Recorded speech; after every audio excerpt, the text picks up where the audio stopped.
ابن زہری کہ روزہ ماہ رمضان کا واجب ہوتا ہے، عید کا حرام ہوتا ہے، بس اور کیا ہے؟ امام کو خبر ملی، فرمایا 40 قسم کے روزے ہوتے ہیں، 40 میں 10 قسمیں واجب روزوں کی، 10 قسمیں، 10 روزے نہیں، اور 10 قسموں کے روزے حرام ہوتے ہیں۔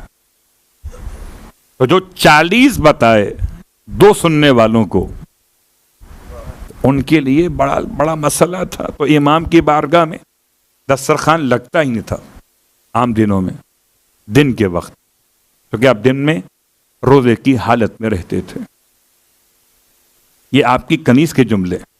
جب پوچھا گیا کہ آپ نے امام کو کیسا پایا، کہ مختصر سننا چاہتے ہو، تو رات میں کبھی بستر نہیں سجایا میں نے مولا کی،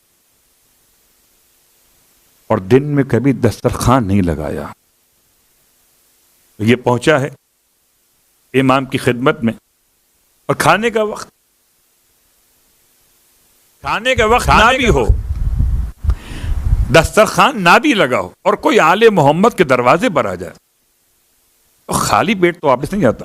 آل محمد تو آل محمد ہیں، فرش عزا پہ آ جائے، اللہ اکبر، خالی واپس نہیں جاتا۔ امام نے دعوت دی، شریک ہو گیا، کھانا کھا لیا مولا کے ساتھ۔ امام نے پانی منگوایا ہاتھ دھلانے کے لیے۔ آپ فرماتے ہیں آئیے میں آپ کے ہاتھ دھلا دوں۔ کہتا ہے مولا میں غلام، آپ میرے مولا، میرے امام، میں آپ کے ہاتھ دھلاؤں۔ امام اپنی خدمت ہر کس و ناکس کو دیتے نہیں ہیں، اس کو دے دی، اچھا لو ہاتھ دھلا دو۔ اللہ اکبر۔ یعنی میں سمجھتا ہوں کہ اگر چوتھے امام علیہ الصلاۃ والسلام مہمان کے احترام کے باب میں ہاتھ دھلاتے تب بھی وہی کمال ہوتا۔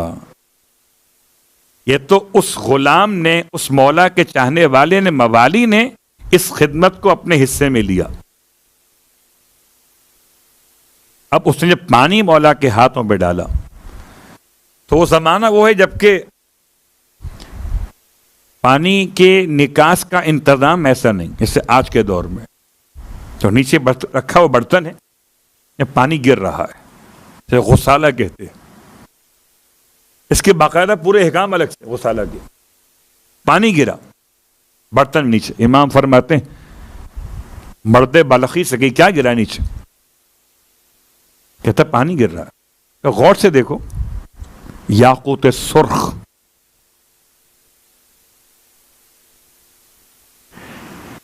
یہ کیا ہے؟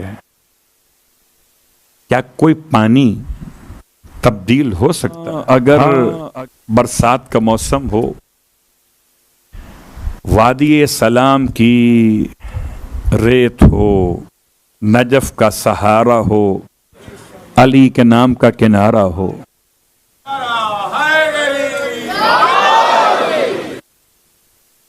ورنہ کہاں پانی اور کہاں در نجف۔ تو اگر مولا کے جوار کی زمین پر پانی گرے اور کنکر تبدیل ہو جائے در میں، تو یہ مولا کے وجود مقدس کا حصہ ہے۔ ان کے ہاتھوں سے پانی مس ہو کے گرا، یاقوت سرخ بنا، اور 3 دفعہ پانی ڈالا گیا مولا کے ہاتھوں پر، زمرد سبز بنا، پانی بھی وہی، ہاتھ بھی وہی، ڈالنے والا بھی وہی۔ اور امام نے کسی اسم اعظم کے لیے اپنے زبان کو حرکت نہیں دی، اس کا ارادہ کائنات کو تبدیل کرتا ہو، اس کے الفاظ میں کتنا اثر ہوگا۔ 30 مرتبہ در سفید۔ اب امام فرماتے ہیں انہیں لے جاؤ، جا کے دینا اپنی بیگم کو۔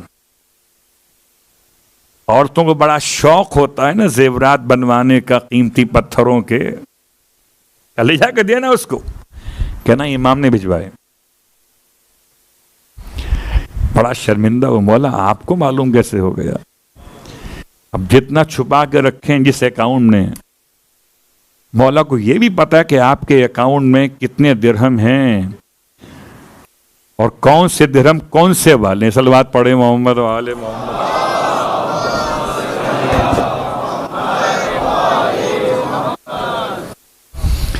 مولا کو سب پتا ہے کہ آپ گھر میں کیا بات کر کے آئے ہیں. یہاں امام کی بارگاہ میں یہ لے کے تو گیا مولا کی بارگاہ سے، بلخ پہنچا، بیگم کو دیا، بیگم خوش ہو گئی ہے. اب کہتی ہے چلو مولا کی زیارت کو چلیں گے. کہا چلو. لے کر آیا، مدینے تک پہنچا ہے، آخری اسٹاپ ہے مدینے سے پہلے والا.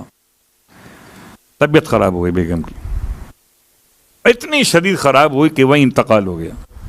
یعنی مدینے سے پہلے آخری منزل، آخری اسٹاپ، انتقال ہو گیا.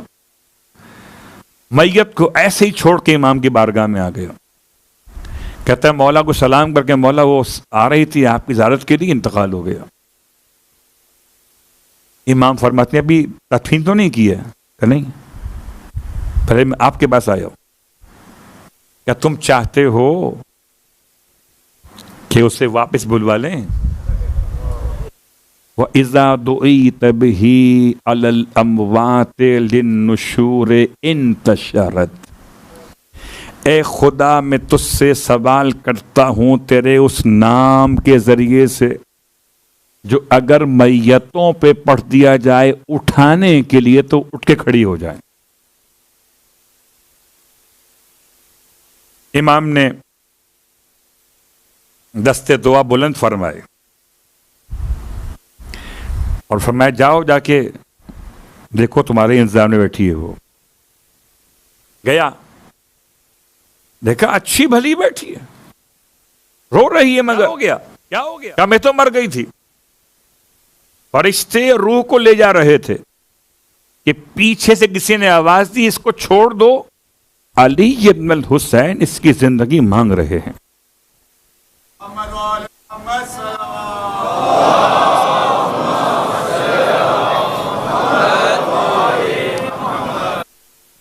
مولا کے علم کے مظاہر میں سے وہ چار باتیں آپ کی خدمت میں، مزید باقی باتیں انشاءاللہ آہستہ آہستہ شاید کہیں ہم پہنچ سکیں. امام علیہ الصلوۃ والسلام کے مظاہر علم میں سے کیسے معلوم ہو کہ میں عالم و غیر عالم؟ اگر میں آپ سے بولنا بند کر دوں، بات نہ کروں، خطاب نہ کروں، آپ کو نہیں معلوم کہ میرے پاس کیا موجود ہے، علم ہے کہ جہل ہے، دنیا ہے کہ آخرت ہے، تہذیب ہے کہ بد تہذیبی ہے. اس لیے مولا فرماتے ہیں بولو تاکہ پہچانے جاؤ. تو ہر انسان کے زبان سے وہی نکلتا ہے جو اندر ہوتا ہے. بھائی اگر آپ نے شربت بنا کے رکھا ہے تو چائے نہیں نکلی اس کے اندر سے، ٹنکی میں سے شربت ہی نکلے گا. اور اگر آپ نے بنا کے رکھی ہے شربت تو چائے نہیں نکل سکتی، تو جو اندر ہوگا باہر آئے گا.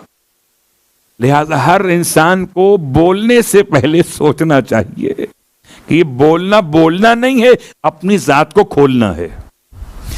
امام کے لبھائے مقدس کھلے، اور صرف اشارہ مکمل کرتا ہوں کہ جب دربار میں کھلے تو الفاظ کیا تھے، اور جب خدا کے دربار میں کھلے تو الفاظ کیا تھے. دربار یزید، اور دربار یزید میں دیکھیے اپنوں کے درمیان خطابت آسان ہوتی ہے،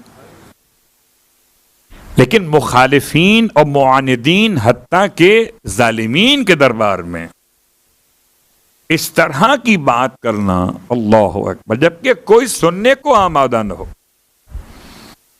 میں سوچتا ہوں جس گھرانے کی شہزادیاں عالمہ غیر معلمہ ہوں، اس گھرانے کے حجت خدا کتنے عالم غیر معلم ہوں گے. تو امام نے زبان مقدس سے خطبے کا آغاز کیا. ایھا الناس حمد پروردگار ثنائے خدا کے بعد درود سلام کے بعد آپ نے اپنے تعارف کا آغاز کیا عجیب انداز سے. ایھا الناس اوتینا ستن وفضلنا بسبع، ہمیں عطا کی گئی 6 چیزیں ہیں اور ہمیں فضیلت بخشی گئی ہے 7 چیزوں سے. اوتینا اوتینا، اگر اس جملے کو پہچانیے تو انا اعطینا کل کوثر، عطا اور ہے دینا اور ہے. امام نے یہاں عطا استعمال کیا، علم حاصل کرنا اور ہے، علم عطا ہونا اور ہے. ساری دنیا کے مسلمانوں پر، انسانوں پر طلب العلم فریضۃ، علم کا طلب کرنا فرض ہے. جو علم طلب کیا جائے وہ انسانوں کے لیے، جو علم عطا کیا جائے وہ آل محمد کے لیے. پورا قرآن بھرا ہوا ہے اس لفظ کے اختلاف کے ساتھ. امام نے اپنی شخصیت کا تعارف کرایا. اوتینا ستن، ہمیں 6 چیزیں عطا کی گئی ہیں. العلم، سب سے پہلا مرحلہ ہے العلم. ہے کوئی دربار میں کھڑے ہو کر کہے کہ ہمیں بھی علم دیا گیا؟ یہ کیا بات کر رہے ہیں آپ کہ آپ کو دیا گیا؟ دربار میں وزراء بیٹھے ہیں، مشیران بیٹھے ہیں، سفراء بیٹھے ہیں مختلف ممالک کے، اور سرکار نے اپنی زبان مقدس سے اپنے تعارف میں نہ اپنا جمال پڑھا، نہ اپنا شہر کا قیام پڑھا، نہ اپنا غذا کا انداز پڑھا، نہ لباس کی شائستگی بیان کی، نہ امامے کا مقام پڑھا تو علم کا عنوان پڑھا. فرمایا اوتینا ستن، ہمیں 6 چیزیں عطا کی گئیں. العلم والحلم، علم اور حلم، یہ میرا عنوان مستقل ہے. ہمیں علم بھی دیا گیا ہے امام فرما رہے، اور ہمیں حلم بھی خدا کی طرف سے عطا کیا گیا. تو جس نے علم دیا ہے اسی نے ان کو حلم بھی دیا ہے. اور علم اور حلم کے ساتھ ساتھ فرماتے ہیں والفصاحت والشجاعت والسماحت والمحبت فی قلوب المؤمنین.